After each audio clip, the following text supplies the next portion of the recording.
ഓണനാളിൽ വേറിട്ട സമരവുമായി കേരള ബാങ്കിലെ കളക്ഷൻ ജീവനക്കാർ സഹകരണ വകുപ്പ് മന്ത്രിയുടെ ഔദ്യോഗിക വസതിയിലേക്ക് പ്രതിഷേധ മാർച്ച് നടത്തി. കേരള ബാങ്കിൻ്റെ ആസ്ഥാനത്ത് പൂക്കള മത്സരവും വിഭവസമൃദ്ധമായ സദ്യയും ഉൾപ്പെടെ ഓണാഘോഷ പരിപാടികൾ നടക്കുമ്പോൾ തന്നെയാണ് ആസ്ഥാന മന്ദിരത്തിന് മുന്നിൽ കളക്ഷൻ ജീവനക്കാർ വാഴയിലയിൽ സദ്യയ്ക്ക് പകരം മണ്ണ് വിളമ്പി പ്രതിഷേധിച്ചത്. കളക്ഷൻ ജീവനക്കാരെ സംരക്ഷിക്കണമെന്ന് ബാങ്കും സർക്കാരും നൽകിയ ഉറപ്പ് പാലിക്കണമെന്ന് ആവശ്യപ്പെട്ടാണ് പ്രതിഷേധം സംഘടിപ്പിച്ചത്. പ്രതിഷേധ സമരം മനുഷ്യാവകാശ പ്രവർത്തകൻ ബാബുജി ഉദ്ഘാടനം ചെയ്തു. KV ടോമി അധ്യക്ഷത വഹിച്ചു. ബ്രീസ് ജോയി, AV ശിവൻ, മയൻകീഴ് നന്ദകുമാർ, രമേശൻ, രാധാകൃഷ്ണൻ, മോഹൻദാസ്, MT സുരേഷ് തുടങ്ങിയവർ സംസാരിച്ചു.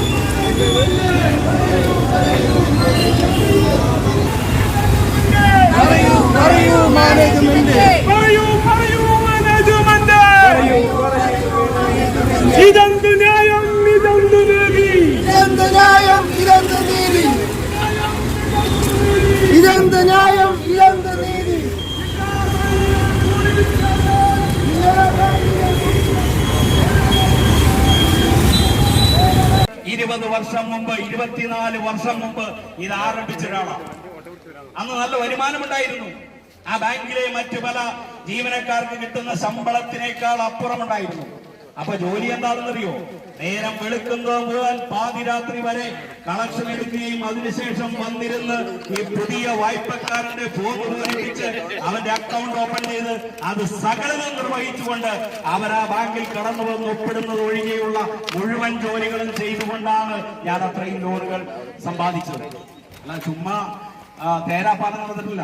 അവര് ബാങ്കിൽ വന്ന് എടുത്ത ലോണിന്റെ ഭാഗമായി ഉള്ള പിരിവല്ല. ആ ജോലികളെല്ലാം ചെയ്ത് ഈ ബാങ്കിന് അത്രമാത്രം കസ്റ്റമറെ ഉണ്ടാക്കിക്കൊണ്ട് ഈ ബാങ്കിന്റെ വ്യാപാരം വളരെയധികം വർദ്ധിപ്പിച്ചുകൊണ്ടുള്ള നടപടി സ്വീകരിച്ചുകൊണ്ടാണ് 400 വായ്പകൾ ഓയിൽ ട്രേഡേഴ്സ് കൊടുക്കുക എന്ന് പറഞ്ഞ് നിങ്ങളൊന്ന് ആലോചിച്ച് എത്ര ലക്ഷം രൂപ ഇതിനകത്ത് ഈ ബാങ്കിന് വായ്പ കൊടുക്കാൻ കഴിയും. ഇപ്പോഴത്തെ അവസ്ഥ എന്താ? ഇപ്പൊ നിക്ഷേപം കുമിഞ്ഞുകൂടുന്ന ചില ജില്ലകളുണ്ട്. ആ പണം അവിടെ നിക്ഷേപിച്ചുകൊണ്ട് ആ പണത്തിന് അമിതമായ പലിശ നൽകേണ്ട ബാധ്യത ബാങ്കിനുണ്ടാകുകയും അതിന്റെ 1 രൂപ പോലും പുറത്തേക്ക് പോകാതെ അതിനൊരു ആദായകരമായി നിർവഹിക്കാൻ കഴിയാത്ത ആ പരിസ്ഥിതിയിലാണ് പല ജില്ലകളിലും ഇത് പോയിക്കൊണ്ടിരിക്കുന്നത്.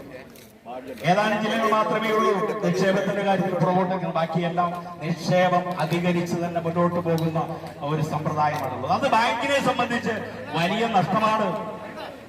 ലോ കോസ്റ്റ് ഡിപ്പോസിറ്റ് ഒക്കെ പിടിക്കണം എന്നൊന്നും പറഞ്ഞാൽ ആളുകൾ എടുത്ത് മിക്കവാറും FD അതിനെല്ലാം വലിയ തോതിലുള്ള ഇത് കൊടുത്തുകൊണ്ട് ഈ ബാങ്ക് കൂടുതൽ നഷ്ടത്തിലേക്ക് പോകുന്ന സ്ഥിതി. അല്ലാതെ ബാങ്കിന്റെ മറ്റു തരത്തിൽ ഉണ്ടാകുന്ന നഷ്ടമല്ല.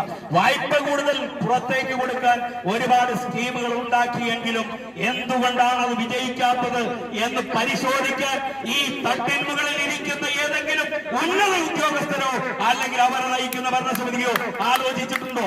ഞാൻ ഉറപ്പായും പറയുന്നു, ഞങ്ങളെ ഏൽപ്പിച്ചാൽ ഈ ബാങ്കിൽ കുമിഞ്ഞുകൂടിയിട്ടുള്ള ഈ നിക്ഷേപം അത് ആവശ്യക്കാരായ ജനങ്ങളിലേക്ക് എത്തിക്കുകയും അത് തിരിച്ച് ഈ ബാങ്കിൽ കൊണ്ടുവന്നിട്ട് കൊടുക്കുകയും ചെയ്യുന്ന ഉത്തരവാദിത്വമാണ് ഞങ്ങൾ നിർവഹിച്ചുകൊണ്ടിരുന്നത്. നിങ്ങൾ ഞങ്ങൾക്ക് പാരവെച്ചതിന്റെ ഭാഗമായി മാത്രമാണ് ഇപ്പോൾ ഈ പ്രതിഭാസം ഉണ്ടായിട്ടുള്ളത് എന്ന് മനസ്സിലാക്കാതെ ഒരുപാട് പഠനവും പഠന റിപ്പോർട്ടുകളും പുതിയ ആളുകളെ വെച്ച് പുതിയ വെച്ചിൽ പുറങ്ങൾ തേടുന്നു എങ്കിൽ നിങ്ങൾ ഒരു ഇഞ്ച് മുന്നോട്ട് പോകില്ല, ഒരു സംശയവുമില്ല. അനുഭവത്തിന്റെ അടിസ്ഥാനത്തിലാണ് പറയുന്നത്. 24 വർഷമായി ഈ ബാങ്കിന്റെ അംബാസഡർ.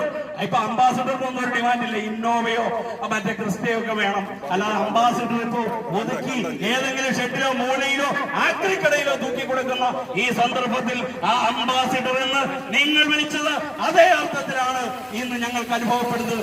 അതുകൊണ്ട് ഞാൻ പറയുന്നു, ഞങ്ങളെ കൊണ്ട് മാത്രമേ ഇതിന് മാറ്റം വരുത്താൻ കഴിയും. അല്ലാതെ ഏതെങ്കിലും IAS ഫീൽഡിൽ വിട്ടാലും നിങ്ങൾക്ക് ഈ ഗുണമുണ്ടാകാൻ പോകുന്നില്ല. കാരണം ഞങ്ങളുടെ മുഖമാണ് കേരള ബാങ്ക് ജില്ലാ ബാങ്ക് എന്ന് പറഞ്ഞാൽ ജനങ്ങളുടെ മനസ്സിലുള്ളൂ. അത് 10-25 കൊല്ലം മോഹൻദാസിന്റെ 40-45 കൊല്ലമായി ആ തരത്തിൽ അവരുടെ മനസ്സിൽ ആഘോഷവേളകളെ അവിസ്മരണീയമാക്കാൻ ആർഭാടങ്ങളിലെ അണിയലങ്ങളുമായി പൊന്നിന്റെ കലവറ. മാറുന്ന കാലത്തിൽ മാറ്റത്തിന്റെ രുചിയറിയുന്ന വൈവിധ്യങ്ങളുടെ സുവർണശേഖരവുമായി മലയോരത്തിന്റെ തിലകക്കുറി. സ്വർണ്ണ വ്യാപാര രംഗത്ത് 25 വർഷത്തെ മഹത്തായ സേവന പാരമ്പര്യം, നവീന രീതിയിലുള്ള ഡിസൈനുകൾ, വിപുലമായ ശേഖരം, വിശ്വസ്തത. മലയോരത്തിന്റെ മനസ്സറിഞ്ഞ ഷോറൂം. സോനാങ്കോട്, ചെറുപുഴ, പാടിയൊട്ടിച്ചാൽ, ആലക്കോട് ആൻഡ് വെള്ളരിക്കുണ്ട്.